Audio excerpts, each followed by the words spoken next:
Rido, gimana Dok? Tugas sekolah lu beres? Lancar kok lancar.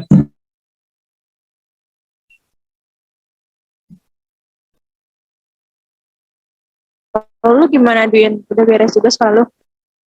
Kalau tugas sekolah gue sih udah ada sebagian yang selesai, tapi yang sebagian lagi masih ada yang belum sih. Kalau Luna, lu gimana Lun? Kalau gue juga sih kayak masih banyak yang belum juga. Soalnya kayak gue juga lama-lama stres gak sih? Kayak tugasnya bingung, banyak banget. Sampai lupa gue tugas gue yang mana aja. Biasanya lu kalau pada misalkan udah boring karena tugas itu biasanya lu pada ngapain sih? Ya kalau gue sih kayak biasa aja sih pergi sama teman-teman gitu kayak healing-healing biasa. Kalau gue sih ngilangin stresnya, kadang suka pergi jalan-jalan bareng keluarga, kalau enggak sama teman juga sih, supaya stresnya hilang.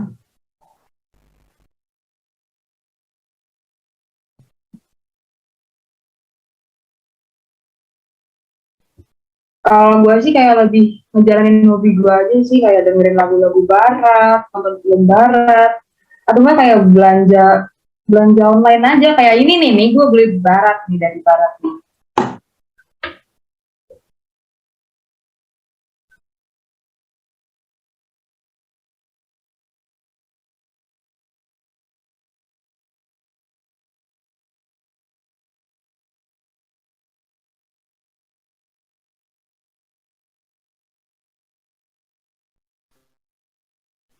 Loh, lu berarti hobi lu itu kayak suka ke barat-baratan gitu ya?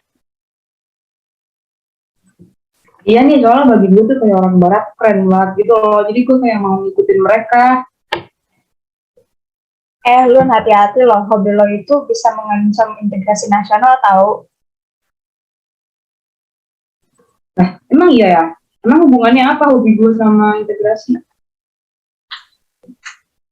Maksudnya dari integrasi nasional itu kayak semacam suatu proses penyatuan aspek-aspek sosial budaya untuk mewujudkan keselarasan, keserasian, dan keseimbangan dalam mencapai tujuan bersama sebagai suatu bangsa. Nah, iya tuh kayak gitu benar kata Rido. Hobi lu itu tuh termasuk integrasi nasional di bidang sosial. Nah, itu tuh maksudnya mengancam dari dalam negeri. Nah, lu tahu gak apalagi faktor yang dapat mengancam dalam negeri? Gak tahu nih, emang ancamannya apa aja? Kalau setahu gue sih ancaman dalam negeri yang pertama ada kemiskinan. Kemiskinan itu kan ketidakmampuan untuk memenuhi dari kebutuhan hidupnya ya, kayak makanan sama non makanan.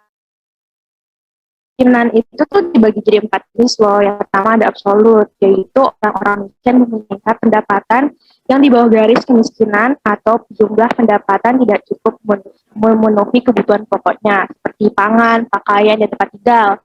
Nah, yang kedua tuh ada kemiskinan relatif, yaitu pengaruh kebijakan pembangunan yang belum menjangkau seluruh masyarakat. Nah, ini tuh mengakibatkan ketimpangan pendapatan.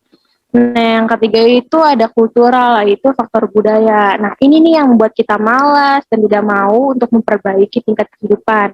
Nah, yang terakhir itu ada kemiskinan struktural, yaitu dialami suatu golongan masyarakat karena struktur sosial masyarakat memungkinkan untuk tidak ikut menggunakan sumber pendapatan yang sebenarnya tersedia bagi mereka.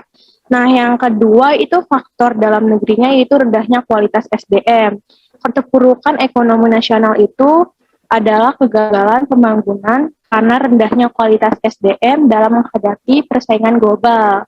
Nah, Indonesia ini termasuk SDM-nya rendah, padahal SDM itu adalah kualitas paling penting pada setiap pembangunan. Nah, selain itu juga ancaman dari dalam negeri itu contohnya kayak keterbelakangan pendidikan rakyat. Kualitas pendidikan untuk suatu negara itu menjadi hal yang sangat penting di era globalisasi ini. Kualitas pendidikan di suatu negara sangat amat penting supaya untuk tidak mengalami ketertinggalan di dalam mutu pendidikan.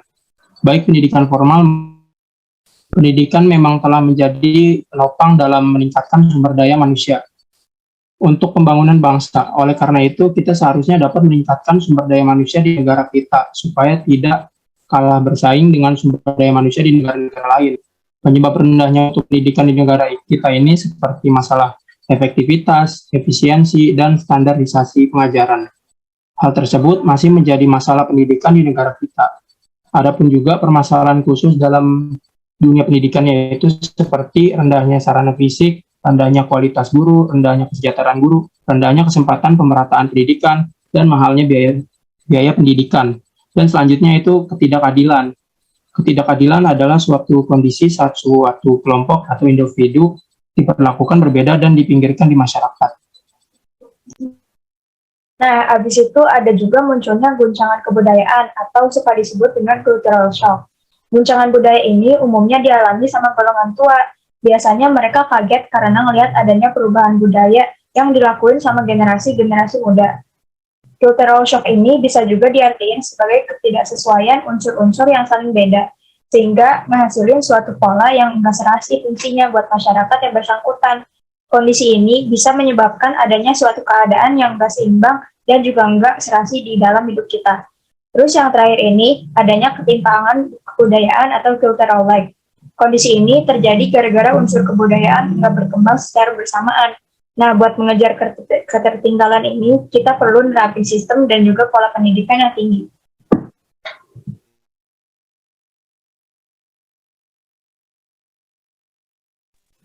Oh, jadi kayak gitu tuh guys. Berarti selama ini hobi gue itu kayak suka beli barang-barang dari luar itu termasuk perilaku konsumtif nggak sih? Barang-barang kayak gini juga kan kayak nggak penting, jadi kayak sebenarnya nggak dibutuhin juga. Nah iya, gue bener banget. Yang lo maksud itu tuh termasuk ancaman integrasi dari luar loh. Nah, ancaman integrasi dari luar lo tau gak apa lagi? Nah, sesuai yang gue tahu juga nih di internet, kayak sifat hedonisme yang memandang materi itu tuh termasuk faktor integrasi ancaman dari luar, yaitu segalanya dan merupakan ukuran penentu kesuksesan dalam kehidupan. Nah, sifat ini tuh kayak membuat kita memaksakan diri gitu loh, membeli barang yang sebenarnya itu di luar kemampuan kita. Nah, dari sifat ini tuh kayak kita tuh jadi mengakibatkan terlilit hutang gitu loh, Lun. Nah, betul apa kata Kaila. Selain itu juga ancaman dari luar itu kayak sikap individualisme yang semakin mengikis perilaku gotong royong dan kepedulian antar masyarakat.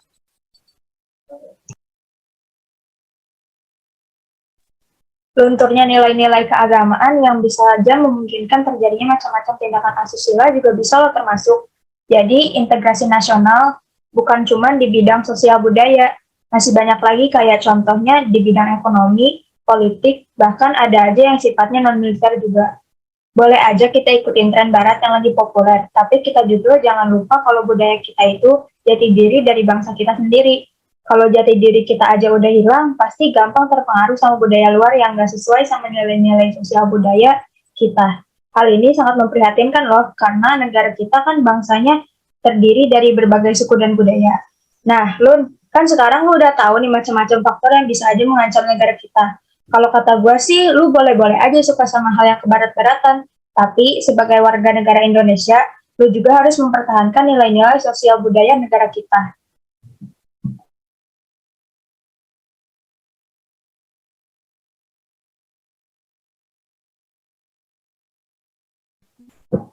Iya juga sih, benar juga apa yang kalian bilang tadi. Oke deh, makasih ya intinya untuk jadi gue tuh jadi banyak dapat ilmu gitu dari kalian. Nah intinya gue bakal usahain untuk mulai hari ini untuk merubah sikap dan pola hidup gue agar terboros dan jangan untuk terlalu terobsesi gitu dengan dunia barat. Jadi kayak makasih semuanya. Nah, cakep deh tuh. Tapi gue kayak ada urusan lagi nih, udah malam juga. Kayak obrolan kita udah aja kali ya sampai sini. Iya nih, gue juga masih ada tugas yang belum selesai. Ya sama gue juga mau lanjutin tugas MTK gue nih belum selesai. Oke deh, gue capcus ya. Dadah kalian, makasih semuanya. Ya, dadah. Dadah Kayla.